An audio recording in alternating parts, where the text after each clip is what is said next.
को आप आए हैं, किस सिलसिले में आए हैं और क्या बातचीत हुई आज की बैठक के दौरान? जी, चन्नपटन को रामनगर से होते हुए आना पड़ा और जितने भाइयाँ जमी ये भाइयाँ की कहानी भी सुनी हमने। अमानत बैंक के अलावा मिलिया बिल्डिंग है, सीएमए है, यतीम खाना है। खाली यतीम खाने का 150 लाख की कमाई माहाना मिलिया की कमाई है। सीएमए में कई हजार करोड़ का माल है। ये तमाम चीज़ों में जैसा रामनगर से मैं चन्नपटन तक आया हूँ, ये शर्म की बात नहीं है, गद्दारी की बात है। गद्दार लोग बैठे हैं। वो जैसा बारिश आया, अब एक तकलीफ, वीडियो वालों की तकलीफ, घर गिर के तकलीफ, घर गिरा है, खान जो चावल राशन पानी दिए वो रखने के लिए उनको एक छत नहीं है, एक शीट का मकान नहीं है। जो लोग आते हैं बहुत खिदमत किए हैं, चन्नपटन तक बहुत कम लोग रिच हुए हैं, रामनगर तक ख़त्म हो गए। यहाँ भी गली में हर जगह पे मुश्किल आता है। यानी छत चाहिए, एक तिजारत चाहिए। इसकी जिम्मेदारी सियासत और गवर्नमेंट के ऊपर कुछ नहीं है। सियासतदार जो है बहुत गंदा काम करेंगे, जो हमारे मुसलमान के कौम को देखेंगे तो भीख समझ के देंगे। तो इसलिए मिलिया बिल्डिंग, सीएमए, अमानत बैंक जिंदी होके और यतीम खाना बेंगलुरु का, ऐसे कई चीज़ों में तकरीबन इसकी कमाई खुद मिनिमम एक महीने की 5 से 20 करोड़ रुपया है। 20 करोड़ रुपीस की कमाई है। तो कल बेंगलुरु होगा, आज चन्नपटन हुआ, परसों रामनगर हुआ। कर्नाटक के हर कोने में मुसलमान छत और अपनी बच्चों की शादी, अपनी तमाम चीज़ लोगों के सामने भीख जान गया तो भी नहीं मांगेंगे, ये मुश्किलात में हैं। तो ये बच्चों के रामनगर, चन्नपटन ये पूर्वी लोग जो पैसा दिए, ये पैसा खा ले गए। चंद 2-4 आदमी बैठे हैं। नजियाउल्लाह शरीफ के पास अपना सीएमए है, मिलिया रहमान खान के कंट्रोल में है, अमानत बैंक उनके कंट्रोल में है। अभी जो बोला मैं, नसीर अहमद चेयरमैन सीट की पैसे का बिट कर रहे हैं अमानत बैंक की। ये तमाम चीज़ 5 या 6 आदमियों के हाथ में जो है, ये लोगों को इज्जतदार तबक, एक फूल के तबक में रख के हमें ये बच्चों को शादी को, पढ़ाई को, घर बनने, तमाम तिजारत को, तमाम पैसा देने का पैसा हमारे पास है, बैलेंस शीट में नहीं। अमानत बैंक से, ये 3-4 इदारों से तकरीबन एक गांव को एक महीने में 5 से 10 करोड़ 15 करोड़ रुपए महीने में हमें करने की उम्मीद है। जो उम्मीद सरकार से जीरो है। सरकार साल में नहीं, 15 साल में एक बार कर सकती है। 2000 रुपया, 3000 रुपया मौत के ऊपर, जनाजे के ऊपर, अपनी भूख नंगे के ऊपर 3000 दे सकती है। पर हमारे कौम में इतनी दौलत है, इतना माल है, अमानत बैंक से भी मिलके, मगर ये लोग गद्दारी किए। रामनगर के ऊपर, चन्नपटन जैसे गांव और जो बेंगलुरु में अलसूर है, फलां है, ये तमाम लोगों में मुसलमान करके नहीं, दूसरों को भी लेके करने का पैसा ये 4 या 5 आदमी उनके कब्जे में रखे हैं।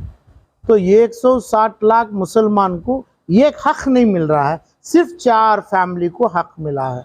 4 फैमिली, दौलत हमारी बुजुर्गों की और सियासत हमारी, पूरी सियासत 160-75 लाख मुसलमानों की सियासत के नाम से, जो रहमान खान, सीएम इब्राहिम और जो भी नामा के हैं, ऐसे कितने भी आ रहे हैं, ये देख के छोड़ना भी ये मुसलमानों के लिए भी गुनाह है। यानी क्योंकि इनका हक, इनके बच्चों का हक, इनका नस्ल, हमारे पूर्विक, हमारी सरकार का हमारे मुसलमानों के ऊपर पहले यूं सोचेंगे तो ये लोग के पास कुछ भी नहीं रहेगा। तो पैसा किधर भी, हमारी कौम का पैसा कौम के घर तक आया नहीं।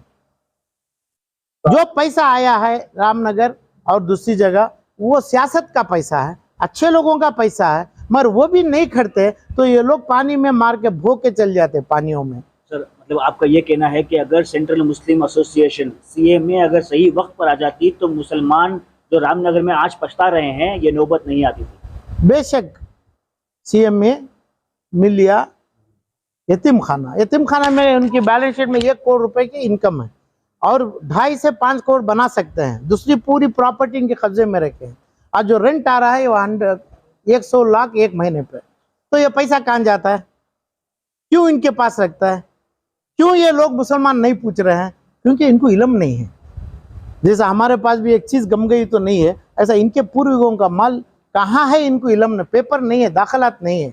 तो ये पैसा इन खरी ये पूरे लोग डालना है, पूरे लोग के पास हमें मांगना है। अमानत बैंक से शुरुआत होगा। लोगों को डर रहे हैं अगर पूछेंगे तो उनके ऊपर केस लगा देंगे, कुछ ना कुछ उनके ऊपर टॉर्चर होगा। टॉर्चर तो होगा, समझ गया। अल्लाह का दोजख में नहीं, दुनिया में इनके ऊपर सजा होगी ना, हो रही है बहुत से लोगों के ऊपर। जो आप पूछ सकते हैं जी साहब, कानूनी तौर पर आप पूछ सकते हैं कोर्ट कचहरी के जरिए। कोर्ट कचहरी में क्या है, कोर्ट से बड़ी जो आ रही है वो नहीं, यहाँ बहुत सही बोले आप। जब मुसलमान है, समझ गया, आप जैसे मुसलमान है, मेरी माँ बहन बेटी है, तो कोर्ट को मैं क्यों जाऊं? ये लोग पूछना है। जो लोग पूछते हैं तो ये लोग के पास जो दम है, पब्लिक का दम है, वहां से गवर्नमेंट सरकार, वहां से कोर्ट बनती है। तो हमें लोग खड़के, हमें लोग हमारा हक ले लेंगे, ये लोग खड़ने के लिए लायक नहीं रहेंगे। कोर्ट में आप डालेंगे तो अकेला 50 लाख का लायर के पास आएगा, वो जो इन्हों जो बोलेंगे वही कोर्ट भी मानेगी। मगर हमें हमारा हक पूछने हमें खुद आगे आएंगे। तो अभी अमानत बैंक से शुरू हुआ और दूसरे तमाम चीज़ों में ये लोगों को निकालने का हमारे पास 5 मिनट का काम है। ये लोग समझ चुके हैं, लोग अभी समझ रहे हैं। कोर्ट में फैसला अच्छा मिलेगा। कोर्ट में जब कोर्ट पब्लिक के ऊपर बनती है, सरकार पब्लिक के ऊपर बनती है, पब्लिक हमारा इस्लाम है, हमारे रिलीजियन है, इसके ऊपर ही हमारी दौलत है। जब ये लोग पूछेंगे तो सरकार भी हमें जैसा बोलेगी वैसा ही करेगी। हुकूमत के बाद ऑनरेबल सुप्रीम कोर्ट भी ये लोगों की बात सुनेगी, दूसरों का लायर की बात नहीं, मुसलमानों की बात मुसलमानों के हक में ही सुनेगी। तो पब्लिक जमना चाहिए। आप जैसे मीडिया है और दूसरे तमाम लोग हैं, इन्हों अपने कलम में लिखना है।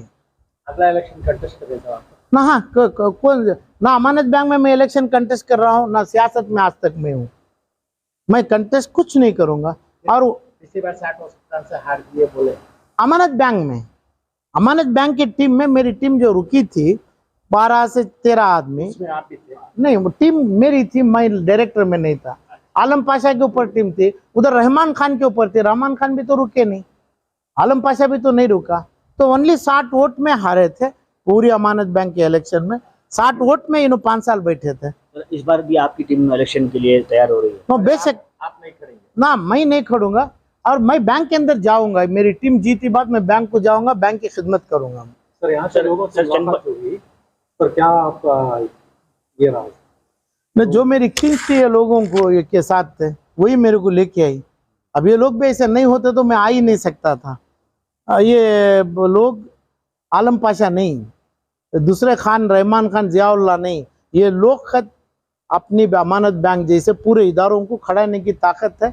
इनके कौम के ऊपर इनका जो ताल्लुकात है, इनका जो इल्म है, ये लोगों के पास कुछ नहीं है। ये लोग बहुत जल्दी हिंदू कर्नाटक के पूरे इदारे संभालने की दूसरे लोगों को भी उदाहरण बनेंगे। तो आने वाले दिनों में जो इलेक्शन होगा उसमें अलग ही टीम बैठेगी और वो आपसे आपके इशारों पे जो है काम करेगी? हाँ, इशारे पे होगी। उसके बाद मैं भी बैंक में कुछ काम लेके, कुछ हो सकता है मैं प्रेसिडेंट भी बनूं। ऐसा नहीं बोलता हूँ कि भाई मैं नहीं करके प्रेसिडेंट भी बनूं, CEO भी बनूं, एक मैनेजर भी बनूं। जो देना है, जो सोचे हैं हमारी अखलाक से और भी अच्छे लोगों के टीम के अखलाक से, पब्लिक को बात करके हमें उधर बैठ के काम करेंगे। सर, अगर आपकी टीम जीत जाती है तो किस तरह का मैनिफेस्टो होगा, किस तरह से मुसलमानों को सपोर्ट रहेगी? कर्नाटक के पूरे 160 मुसलमानों को हर घर पे पैसा जाएगा, पैसा वापस लाएंगे। फिर भी वो लोग, बच्चे स्टूडेंट्स हैं, उन्होंने बड़े बड़े डॉक्टर्स बनेंगे। जिसका घर नहीं है घर बनेंगे, जिसका तिजारत नहीं है तिजारत का पैसा आएगा, तिजारत के लिए पैसे देंगे। सिक्योरिटी के लिए ज़्यादा नहीं देखेंगे, हमें इल्म की कदर करेंगे। वो कदर से अपना पैसा पूरे का पूरा वापस आ जाएगा। वो बैंक को पैसा लाने के लिए सरकार, foreign Arab country, America, US, वहाँ से सभी मदद लेंगे। वो लोग, उनका फंड भी हम ना दें बिजनेस के लिए, वो फंड से हम बिजनेस करेंगे। 10 से 5 हज़ार आदमी, 5 से 10 हज़ार आदमी 2 साल के अंदर मैं जॉब अपॉर्चुनिटी बैंक का स्टाफ बनाने की पहली शर्त है मेरी।